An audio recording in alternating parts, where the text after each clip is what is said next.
그녀의 눈은 김유의 깊은 눈동자를 응시하며 그 안에서 자신의 모습이 비치는 것을 보았다.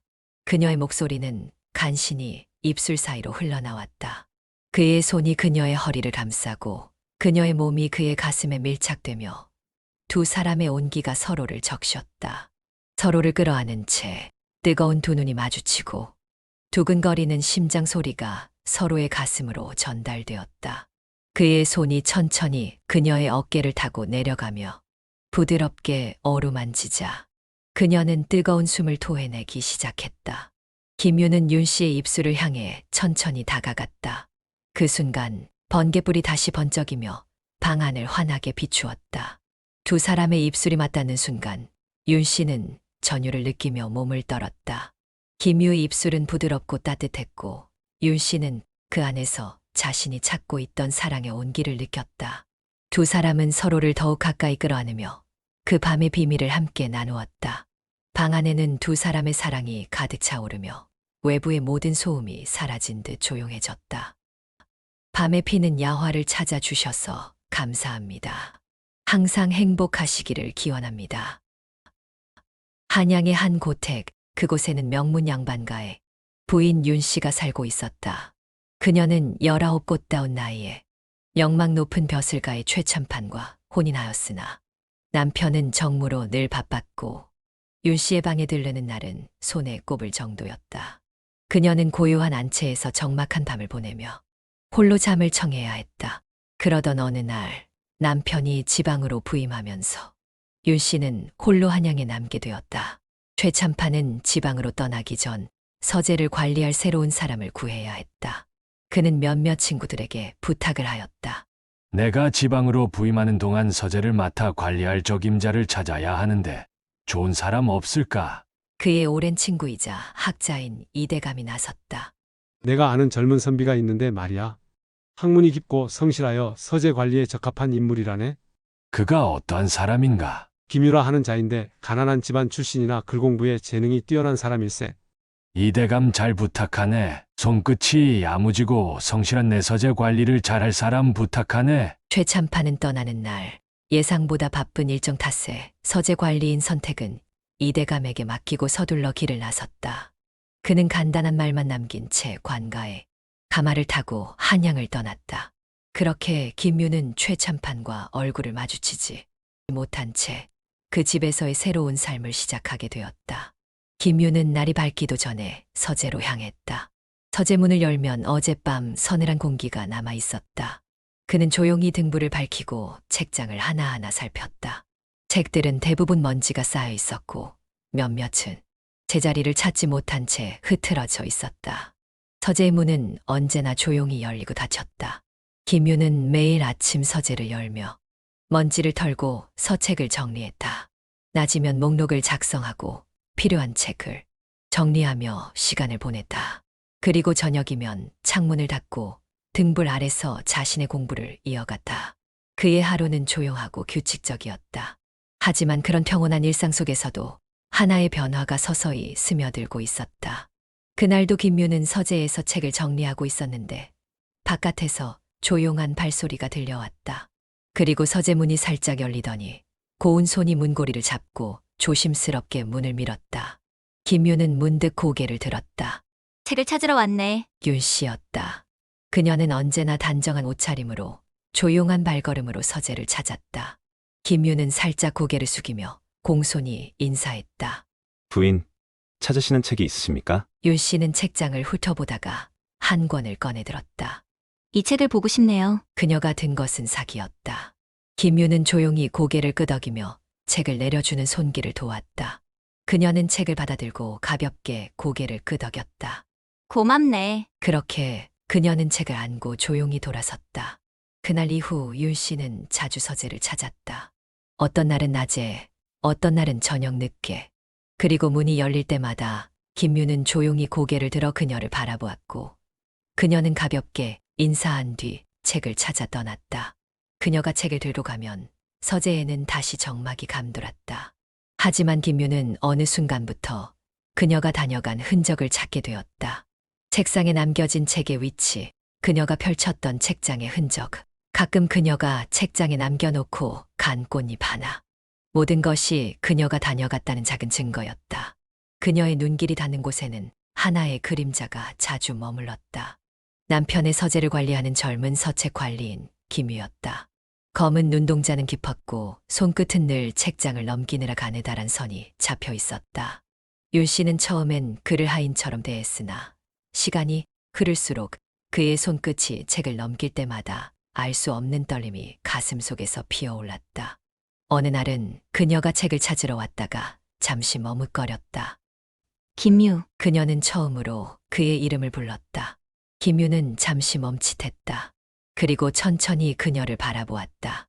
부인, 부으셨습니까? 그녀는 책장을 넘기며 조용히 말했다. 자네는 늘 서재에 있군. 제가 맡은 일이니까요. 그녀는 김유를 가만히 바라보다가 작은 미소를 지었다. 이곳에서 자네를 볼 수 있어 다행이라 생각하네. 김유는 그녀의 말을 곱씹으며 깊은 의미를 담은 듯한 그 미소를 조용히 바라보았다. 그들은 여전히 조심스러웠다. 서재에서 오가는 것은 짧은 인사와 책을 주고받는 대화뿐이었지만 그 속에는 알 수 없는 감정이 서서히 스며들고 있었다. 부인께서는 독서를 참 즐기시는군요. 책을 읽지 않으면 이 답답한 집에서 버틸 수 없으니. 김유는 조용히 웃었다. 책이 부인의 마음을 달래주는군요. 그렇네. 하지만 요즘은 책보다 다른 것이 더 신경 쓰이는군. 그녀는 은근한 눈빛으로 김유를 바라보았다. 김유는 그 시선을 피하지 않았다. 그날도 마찬가지였다. 윤 씨는 후원에 앉아 별 생각 없이 서재에서 가져온 책을 읽고 있었다.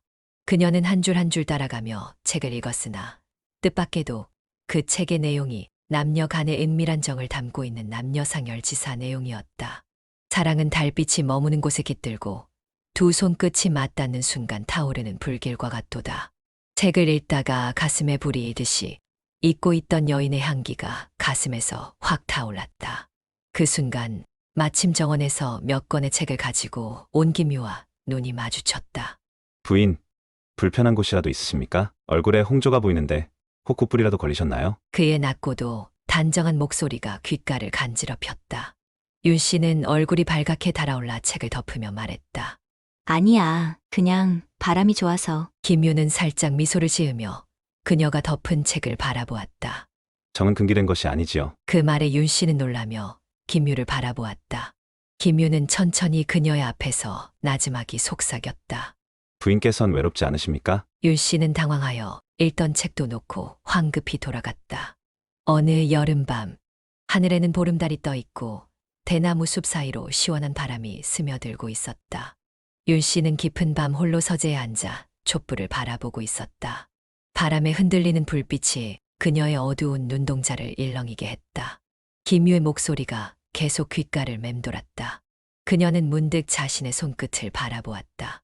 늘 규율과 예법에 묶여있던 손. 그러나 이제 그 손이 무언가를 갈망하는 듯했다. 서재에서 책장 너머로 스치듯 마주쳤던 눈빛. 처음에는 우연이라 생각했다. 하지만 그 시선은 어느새 그를 따라다니고 있었다. 그녀는 신분을 의식했다. 몸을 의식했고 이 감정의 부적절함을 자각했다. 그러나 금지된 것은 더욱 강렬했다. 그리고 그 순간 바람 사이로 가만히 들리는 기척. 문을 두드리는 소리가 들렸다. 마님, 저입니다. 허름한 도포 자락이지만 눈빛만은 선비처럼 깊은 사내. 그녀는 문을 열지 않았다. 그러나 문 너머로 그의 기척을 느낄 수 있었다. 왜 왔느냐? 마님이 낮에 책을 두고 가셨습니다. 그녀는 낮에 읽고 온 책이 무엇이었는지 기억했다. 그러나 그것을 들고 일부러 이 밤에 온 이유는 무엇일까? 그것을 이 밤에 가져올 일은 아니지 않느냐? 그저 뵙고 싶었습니다. 그녀는 심장이 뛰는 것을 느꼈다. 이대로 문을 열어야 할까? 아니면 그를 돌려보내야 할까? 문틈으로 달빛이 스며들었다. 그녀의 손이 문고리에 닿았을 때 그의 손도 같은 곳을 향해 있었다. 그 순간 문이 열리며 두 사람 사이로 달빛이 비쳤다. 문이 열리자 달빛이 방 안으로 길게 흘러들었다. 윤 씨는 한 발짝 물러섰다. 그러나 김유는 그 자리에 그대로 서 있었다. 마치 더 가까이 다가가고 싶지만 넘어서서는 안 되는 선이 있다는 듯. 들어오거라. 그녀의 목소리는 한없이 조용했지만 떨림이 섞여 있었다. 김유는 조심스레 발을 들여놓았다. 촛불이 흔들리며 그의 그림자가 벽에 길게 드리웠다. 그는 낮에 보았던 윤 씨와는 달리 한층 가까운 곳에서 그녀의 눈을 바라보았다. 그의 가슴이 조용히 그러나 빠르게 뛰기 시작했다. 책을 가져왔다고 했지? 그녀는 일부러 담담하게 물었다. 하지만 그의 시선은 책이 아닌 그녀의 가슴을 향하고 있었다. 예, 마님. 그는 품 안에서 책을 꺼내 그녀에게 건넸다. 손끝이 스치자 윤 씨는 마치 불길이라도 닿은 듯 재빨리 손을 거두었다. 그러나 그 짧은 순간에도 온기가 느껴졌다. 고맙다. 이제 가보거라. 그러나 김유는 움직이지 않았다. 마님. 잠깐만 함께 있고 싶습니다. 그녀는 놀라 눈을 들었다. 김유의 눈빛은 낮과는 달랐다. 더 이상 낮에 책 시중을 들던 하인이 아닌 한 사람의 남자로서 그녀를 바라보고 있었다. 한 번만이라도 마님을 더 보고 싶었습니다. 그녀는 그의 말에 가슴이 떨렸다. 부적절했다. 위험했다. 그러나 이미 심장은 거짓을 말하지 않고 있었다. 이건 옳지 않아. 그녀는 마지막으로 애써 말했다. 그러나 김유는 조용히 한 걸음 다가왔다. 문은 이미 닫혀 있었고 방 안에는 달빛과 촛불만이 남아 있었다. 저도 압니다. 그는 천천히 손을 들어 윤 씨의 뺨 가까이 가져갔다. 닿지는 않았다. 그러나 온기가 느껴졌다.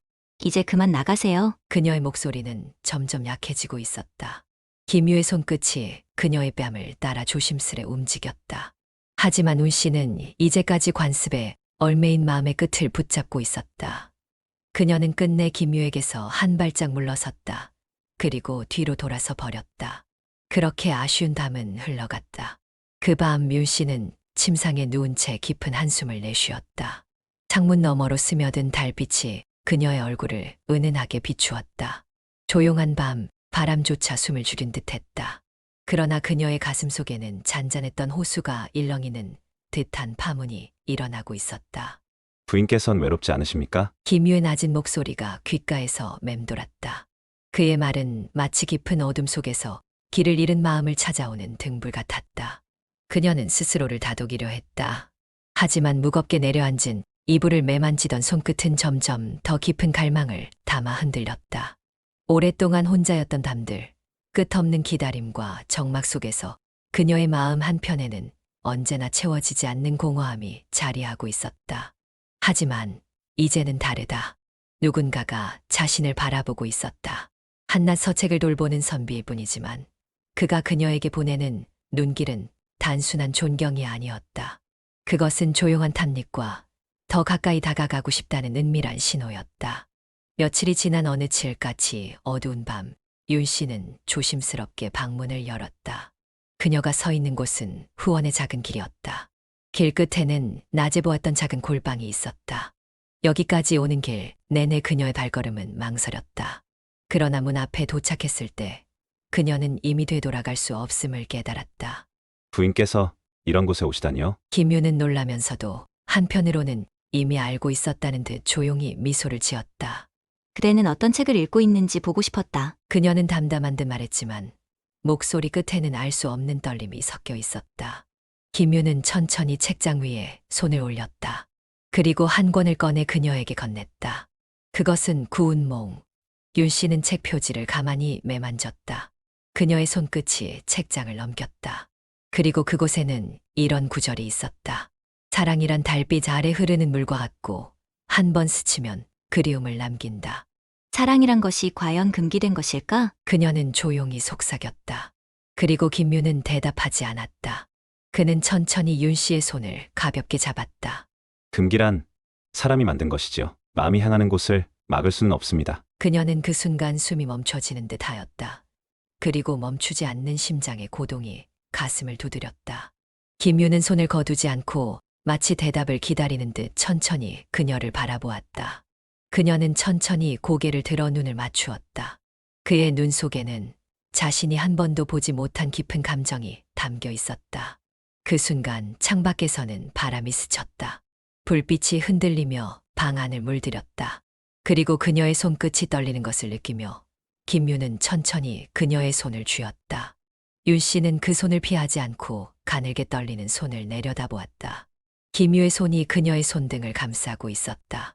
손끝이 닿은 곳마다 온기가 퍼졌다. 단순한 접촉임에도 불구하고 그녀의 온몸이 불에 댄 듯 달아올랐다. 부인, 김유는 조용히 그녀를 불렀다. 윤 씨는 마치 꿈을 꾸는 듯한 표정으로 그를 바라보았다. 이러면 안 된다. 그녀는 그렇게 말하면서도 손을 거두지 않았다. 김유 역시 손을 놓을 생각이 없어 보였다. 그렇다면 부인께서 손을 놓으시죠. 그의 낮은 목소리가 그녀의 귀를 간지렸다.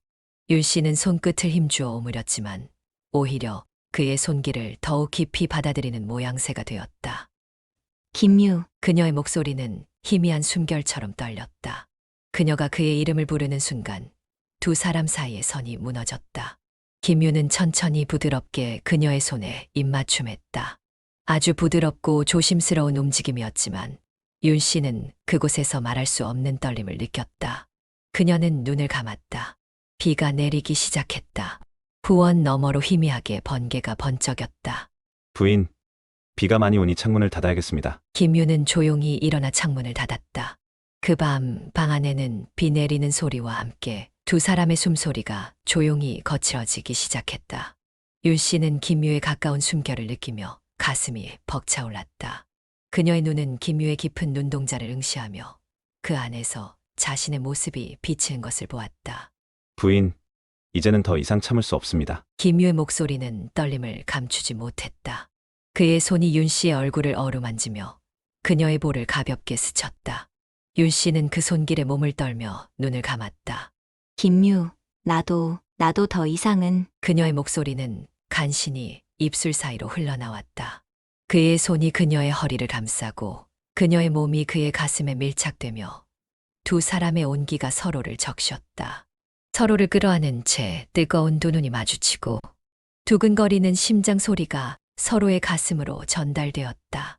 그의 손이 천천히 그녀의 어깨를 타고 내려가며 부드럽게 어루만지자 그녀는 뜨거운 숨을 토해내기 시작했다. 김유는 윤 씨의 입술을 향해 천천히 다가갔다. 그 순간 번개불이 다시 번쩍이며 방 안을 환하게 비추었다. 두 사람의 입술이 맞닿는 순간 윤 씨는 전율을 느끼며 몸을 떨었다. 그녀의 마음속에 있던 모든 금기와 두려움이 그 순간 사라지고 오직 김유와의 이 순간만이 존재하는 것 같았다. 김유의 입술은 부드럽고 따뜻했고 윤 씨는 그 안에서 자신이 찾고 있던 사랑의 온기를 느꼈다. 두 사람은 서로를 더욱 가까이 끌어안으며 그 밤의 비밀을 함께 나누었다. 방 안에는 두 사람의 사랑이 가득 차오르며 외부의 모든 소음이 사라진 듯 조용해졌다. 그들은 서로의 존재를 확인하며 이제는 더 이상 돌이킬 수 없는 길을 걷고 있음을 깨달았다. 윤 씨는 김유의 품에서 안전함을 느끼며 그녀의 마음속에 있던 모든 외로움과 갈망이 해소되는 것을 느꼈다. 김유는 윤 씨의 머리카락을 쓰다듬으며 그녀에게 속삭였다. 부인, 이제는 우리만의 세상입니다. 아무도 우리를 방해할 수 없습니다. 윤 씨는 고개를 끄덕이며 김유의 품에 더욱 깊이 파고들었다. 그녀는 이제 더 이상 혼자가 아니었다. 김유와의 이 순간이 그녀에게는 모든 것이었다. 두 사람은 서로를 믿으며 이 금지된 사랑을 지켜나가기로 마음속으로 다짐했다. 그 밤 비는 계속해서 내렸고 두 사람의 사랑은 더욱 깊어져만 갔다. 창가에 놓인 등불이 꺼지고 방 안에는 숨소리만이 가득했다. 윤 씨는 김유의 품에서 눈을 감았다. 그녀의 손끝이 그의 넓은 어깨를 쓸고 그의 숨결이 그녀의 목덜미를 스쳤다. 부인께선 이제 어떡하시겠습니까? 그녀는 그의 목소리에 대답하지 않았다. 단지 그의 손을 꼭 잡을 뿐이었다. 그녀는 더 이상 외롭지 않았다. 그들은 서로의 마음을 확인하며 이제는 함께할 미래를 꿈꾸기 시작했다. 윤 씨는 김유의 품에서 잠이 들며 그녀의 꿈속에서는 두 사람이 함께하는 행복한 미래가 펼쳐졌다. 밤이 지나고도 윤 씨는 김유의 품속에 남아 있었다. 빗소리는 어느새 잦아들었고 방 안에는 고요함만이 감돌았다. 그녀의 손끝이 그의 가슴 위를 느릿하게 스치자 김유가 그녀를 바라보았다. 부인께서 후회하신다면 지금이라도 물러서겠습니다. 김유의 목소리는 조용했지만 깊은 여운을 남겼다. 윤 씨는 잠시 그를 바라보았다. 후회할 것인가 아니면 이 감정을 끝까지 받아들일 것인가. 그러나 선택은 그녀의 의지와 상관없이 찾아왔다. 갑자기 대문 밖에서 급한 발소리가 들렸다. 마님! 윤 씨는 깜짝 놀라 몸을 일으켰다. 김유도 즉시 옷을 여미며 문가에 귀를 기울였다. 최참판 어른께서 서둘러 돌아오신답니다. 내일쯤 도착하실 거라고 해요. 윤 씨의 얼굴이 순간 창백해졌다. 그럴 리가 없는데 아직 한 달은 더 걸릴 터인데. 김유는 윤 씨의 떨리는 손끝을 바라보았다. 방금 전까지 그의 품에 안겨있던 그녀가 이제는 혼란과 두려움에 사로잡혀 있었다. 부인, 제가 떠나겠습니다. 지금이라도. 아니야. 윤 씨는 단호하게 그의 손을 붙잡았다. 그녀의 눈빛은 흔들렸지만 결코 그를 보내고 싶지 않았다. 하지만 부인, 이대로 있다가 들키면 모르겠어. 나는 이제 돌아갈 수 없어. 그녀는 그의 손을 더욱 세게 붙들었다. 김유는 그런 그녀를 가만히 바라보다가 깊은 한숨을 내쉬었다. 그렇다면 부인, 선택하셔야 합니다. 저를 보내실 것인지 아니면 함께할 것인지. 윤 씨는 아무 말도 하지 못했다. 그녀의 입술이 파르르 떨렸다. 부인께서 원하신다면 저는 어디든 함께할 수 있습니다. 하지만 위험을 감수해야 합니다. 이대로라면 참판 어른께 들키지 않는다고. 그래도 언젠가는 소문이 돌 것이고 김유의 목소리는 낮았지만 그 안에는 윤 씨를 걱정하는 마음이 가득했다. 부인께서 저를 잡으시는 순간 우리는 돌이킬 수 없습니다. 윤 씨는 그 말에 조용히 눈을 감았다. 그리고 다시 눈을 떴을 때 그녀의 눈빛은 더 이상 흔들리지 않았다. 그럼 김윤아를 버리지 마. 그녀는 그의 손을 더욱 깊이 끌어안았다. 그날 밤 윤 씨와 김유는 처음으로 함께 두려움을 나누었다. 참판 어른이 돌아오시면 우리는 더 이상 만나지 못할지도 몰라. 그렇다면 더욱 조심하면 됩니다. 하지만 난 매일 매순간 널 보고 싶을 거야. 윤 씨는 떨리는 손끝으로 김유의 얼굴을 감쌌다. 그녀의 눈동자는 이미 흔들리고 있었다. 김유는 그녀를 가만히 안았다. 절대로 제가 이 집을 떠나지 않겠습니다. 정말? 부인께서 원하신다면. 그들은 조용히 숨결을 나누었다. 그러나 그 숨결은 더 이상 평온하지 않았다. 다음 날 아침 최참판이 돌아왔다. 최참판은 피곤한 기색으로 집에 들어섰다. 이렇게 갑자기 돌아오실 줄 몰랐습니다. 윤 씨는 최대한 태연한 척하며 남편을 맞았다. 그러나 그녀의 심장은 마구 뛰고 있었다. 관청에서 급한 일이 있어 며칠 일찍 돌아오게 되었소. 그동안 집안은 별일 없었겠지. 예, 별일 없었습니다. 그녀는 침착하게 거짓을 말했다. 그러나 최참판의 눈빛은 날카로웠다. 그 순간 저 멀리 서재에서 김유가 조용히 걸어 나오고 있었다. 윤 씨의 심장이 순간 멎었다. 저 아이는 누구지? 아, 예. 서책을 관리하는 김유라는 아이입니다. 아, 그래. 내가 떠나기 전에 부탁해 두었던 서재 관리인이구나. 최참판은 김유를 유심히 바라보았다. 최참판은 서서히 김유에게 다가갔다. 김유라 했지? 어디서 어떻게 살아왔는가? 김유는 조용히 고개를 숙였다. 가난한 선비 집안에서 태어났습니다. 학문을 닫고자 한양에 올라왔으나 형편이 어려워 이곳에서 서책을 관리하며 공부하고 있습니다. 최참판은 김유를 유심히 살폈다. 단순한 하인처럼 보이지 않았다. 그의 말투에는 확신이 있었고 눈빛은 흔들리지 않았다. 책을 좋아하는 듯하군. 예. 어릴 적부터 문장을 익히며 살았습니다. 최참판은 잠시 생각에 잠긴 듯 하더니 이내 웃으며 말했다. 하면 공부에 정진하도록 하라. 과거를 준비하는 것이 좋겠지. 김유는 조용히 고개를 끄덕였다. 그러나 윤 씨는 안도할 수 없었다. 최참판의 눈빛은 여전히 날카로웠다. 그는 뭔가를 눈치채고 있는 것이 아닐까. 그날 밤 윤 씨는 깊은 잠에 들지 못했다. 한밤중 윤 씨는 조용히 김유의 방을 찾았다. 부인, 김유는 당황하며 문을 열었다. 그러나 그녀는 말없이 그의 방 안으로 들어섰다. 이대로 가만히 있을 수 없어. 무슨 말씀이십니까? 당신을 내보내야겠어. 참판이 눈치채고 있는 것 같아. 김유는 그녀를 가만히 바라보았다. 그리고 조용히 그녀의 손을 잡았다. 저를 쫓아내시려는 겁니까? 아니야. 널 지키기 위해서야. 김유는 깊은 숨을 내쉬었다. 그리고 그녀를 가만히 끌어안았다. 부인, 제가 떠나면 다시는 저를 볼 수 없을지도 모릅니다. 윤 씨는 그의 품에서 몸을 떨었다. 그의 말이 사실이었다. 그가 떠난다면 두 번 다시는 볼 수 없을지도 몰랐다. 그렇다면 어떻게 해야 하지? 김유는 그녀의 손끝을 천천히 감싸 쥐었다. 함께 떠나면 됩니다. 윤 씨는 놀라 그의 얼굴을 바라보았다. 무슨 말이야? 부인께서 저와 함께 도망치신다면 우리는 더 이상 두려워할 필요가 없습니다. 그녀의 가슴이 격렬하게 뛰었다. 그러나 현실은 그녀를 잡고 있었다.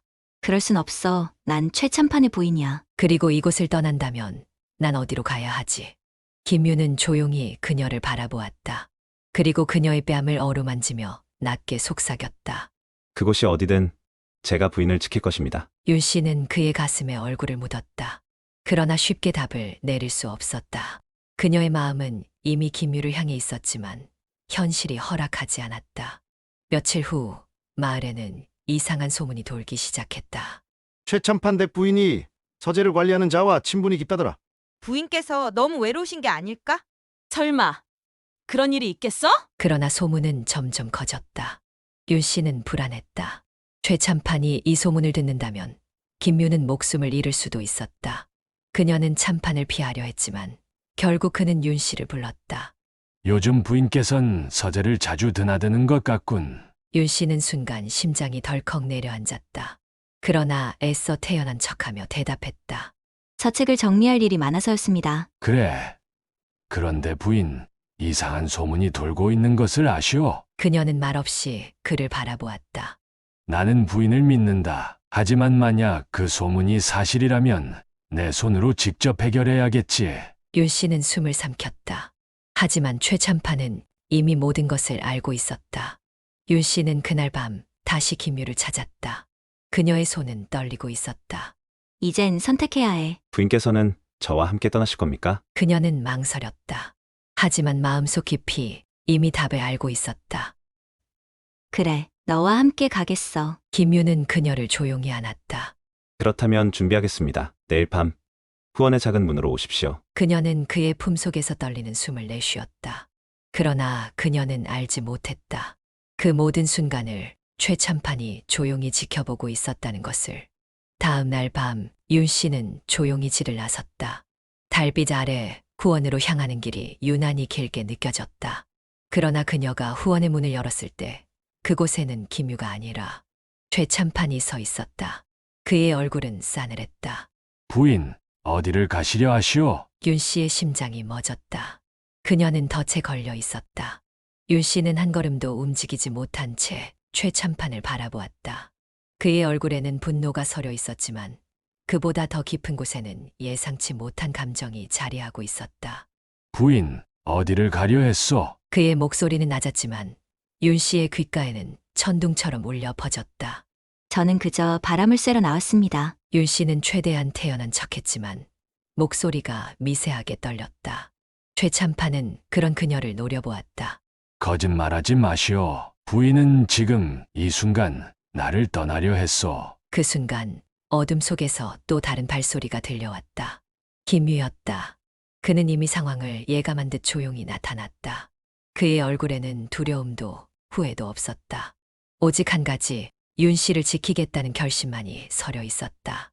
참판 어른, 모든 것은 제 잘못입니다. 김유, 내가 감히... 최참판은 주먹을 꽉 쥐었다.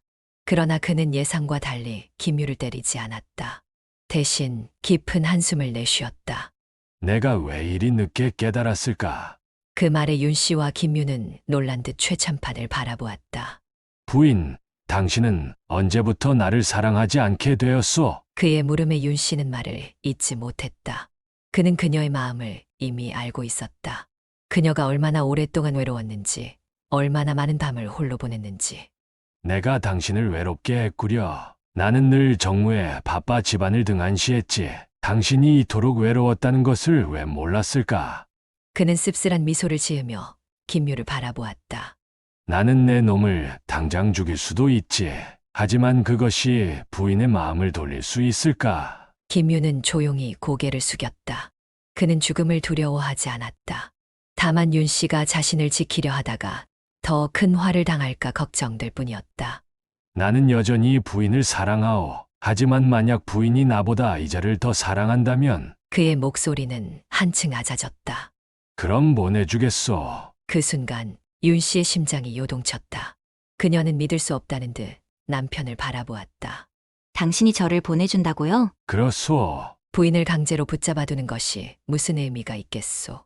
하지만 그는 잠시 말을 멈추더니 김유를 바라보며 단호하게 말했다. 단, 이 사람이 진정으로 부인을 책임질 수 있는 사람이란 확신이 들어야 하오. 어떻게 하면 확신을 얻으시겠습니까? 김유는 망설임 없이 물었다. 최참판은 깊은 한숨을 내쉬었다. 내가 이곳을 떠나 한양에서 자리를 잡고 5년 안에 부인을 다시 찾아온다면 나는 그때 기꺼이 보내주겠소. 하지만 그동안 부인은 내 아내로 남아야 하오. 그 말에 윤 씨는 당황했다. 말도 안 되는 소리 하지 마세요. 아예 날 내치세요. 당신이 날 그대로 살려주겠소? 화가 치밀어 그리하고 싶지만 부인에게 한 번의 기회를 주려고 하오. 5년 길지 않소. 그것도 못 기다릴 사랑이라면 애초에 함께할 가치가 없는 것이오. 김유는 단단한 눈빛으로 그를 바라보았다. 그리고 결심한 듯 고개를 끄덕였다. 알겠습니다. 5년 후 반드시 부인을 다시 찾겠습니다. 윤 씨는 그 말을 듣는 순간 가슴이 찢어질 듯했다. 하지만 그녀는 어찌할 방도가 없었다. 그럼 이만 떠나라. 최참판은 마침내 문을 열었다. 김유는 마지막으로 윤 씨를 바라보았다. 부인, 저를 기다려 주실 수 있습니까? 윤 씨는 눈물을 머금은 채 고개를 끄덕였다. 꼭 살아와 주세요. 김유는 그녀의 손을 꼭 잡았다. 그리고 그녀를 마지막으로 바라본 뒤 어둠 속으로 사라졌다. 김유가 한양으로 떠나기 전날 밤, 최참판은 깊은 고민에 빠졌다. 그놈을 살려보내면 언젠가 반드시 돌아올 것이다. 그는 오랫동안 부인을 지켜봤다. 그녀의 눈빛이 더 이상 자신을 향하지 않는다는 것을 알면서도 쉽게 놓아줄 수 없었다. 사랑이란 무엇인가. 나는 그녀를 가졌으나 그녀의 마음은 가질 수 없었지. 최참판은 조용히 손을 들어 하인을 불렀다. 김유가 한양으로 떠나는 길에 반드시 그를 없애라. 하인은 조용히 고개를 숙였다. 그리고 다음 날 김유는 한양을 향해 떠났다. 하지만 그는 알지 못했다. 이미 그의 목숨을 노리는 그림자가 숨어 있다는 것을. 김유가 말을 타고 산길을 지나던 때였다. 갑자기 숲속에서 매복하고 있던 자객들이 튀어나왔다. 내 놈이 감히 참판의 부인을 넘보았으니 목숨을 부지하지 못할 것이야. 김유는 순간적으로 칼을 뽑았지만 상대는 많았다. 그는 혼자서 필사적으로 싸웠지만 칼이 그의 팔을 스치고 깊은 상처를 남겼다. 이대로 죽을 수는 없다. 그는 결사적으로 말을 몰았다. 숲속을 헤쳐나가며 피신했지만 몸이 점점 지쳐갔다. 그리고 그 순간 멀리에서 배 한 척이 떠 있는 강이 보였다. 중국으로. 김유는 마지막 힘을 다해 말을 몰았다. 그리고 강가가 보이는 절벽에 도착한 순간 그는 강물에 몸을 던졌다. 자객들은 그가 강물에 빠진 것을 보고 돌아갔다. 이제 김유는 죽었겠지. 하지만 김유는 살아있었다. 그는 거친 강물에 휩쓸려 떠내려 가다가 배에 탄 상인들의 도움을 받아 배를 타고 중국으로 흘러갔다. 한편 김유가 떠난 뒤 윤 씨의 삶은 지옥이 되었다. 최참판은 그녀를 혹독하게 홀대하고 감시했다. 내가 나를 대신했으니 이제 내 자유란 없다. 그녀는 하루하루가 지옥 같았다. 식솔들은 그녀를 경멸했고 하인들조차 그녀를 조롱했다. 그녀는 점점 말라갔고 눈빛은 희미해졌다. 김유, 살아있겠지? 그녀는 간절히 기도했다. 그러나 세상은 차가웠다. 그리고 1년이 지나고 2년이 지나고 그녀는 웃음을 잃어버린 여인이 되어갔다. 한편 김유는 중국에서 새로운 삶을 살고 있었다. 그는 중국 상단에서 장사로 성공하였고 이후 관리의 눈에 들어 벼슬길에 올랐다. 이제 나는 힘을 가졌다. 하지만 그는 윤 씨를 잊을 수 없었다. 그는 사람을 보내 윤 씨의 소식을 알아보았다. 부인은 여전히 최참판의 집에서 고통을 받고 있습니다. 그 말에 김유는 조용히 술잔을 내려놓았다. 이제는 내가 그녀를 구할 차례다. 그는 즉시 비밀리에 사람을 조선으로 보냈다. 윤 씨는 그날 밤도 후원에 앉아 멍하니 달을 바라보고 있었다. 이제 나에게 남은 건 아무것도 없어. 그때 갑자기 검은 그림자가 그녀에게 다가왔다. 부인, 저희는 김유 어른께서 보내신 사람들입니다. 그녀의 눈이 커졌다. 김유가 살아있다고? 예. 부인을 모시러 왔습니다. 지금 떠나야 합니다. 윤 씨는 잠시 멈칫했지만 더 이상 망설이지 않았다. 나를 데려가줘. 그녀는 결단했다. 그녀는 검은 치마 가리개를 뒤집어 쓰고 하인들의 눈을 피해 후원의 작은 문으로 향했다. 하지만 그 순간 부인, 어디를 가시려는 겁니까? 최참판이 문 앞에 서 있었다. 그의 눈빛은 차가웠다. 내년이 감히 내 집에서 도망치려 하다니. 이제 내가 내년과의 인연을 직접 끝을 내겠다. 하지만 바로 그 순간 어둠 속에서 수십 명의 그림자가 나타났다. 부인을 해칠 생각이라면 각오해라. 그들은 김유가 보낸 사람들, 중국 상단의 용병들이었다. 최참판은 그들을 보며 씁쓸한 미소를 지었다. 결국 이렇게 되는군. 가거라. 하지만 잊지 마라. 나는 영원히 내년을 저주할 것이다. 윤 씨는 아무 말도 하지 않았다. 그녀는 단지 조용히 등을 돌리고 김유가 기다리는 중국으로 향했다. 윤 씨가 중국에 도착한 날, 강가에서 한 사내가 그녀를 기다리고 있었다. 부인, 드디어 오셨군요. 그녀는 눈물을 흘리며 그를 바라보았다. 당신이 살아 있었군요. 김유는 그녀를 꼭 끌어안았다. 이제 나는 부인을 영원히 지킬 것입니다. 그들은 그렇게 오랜 기다림 끝에 다시 하나가 되었다. 김유와 윤 씨는 중국에서 새로운 삶을 살았다. 그들은 이제 더 이상 도망칠 필요가 없었다. 부인, 이제 우리는 자유입니다. 윤 씨는 그 말을 듣고 조용히 미소 지었다. 당신과 함께라면 어디든 좋아요. 그리고 그들의 사랑은 다시는 부서지지 않을 운명이 되었다.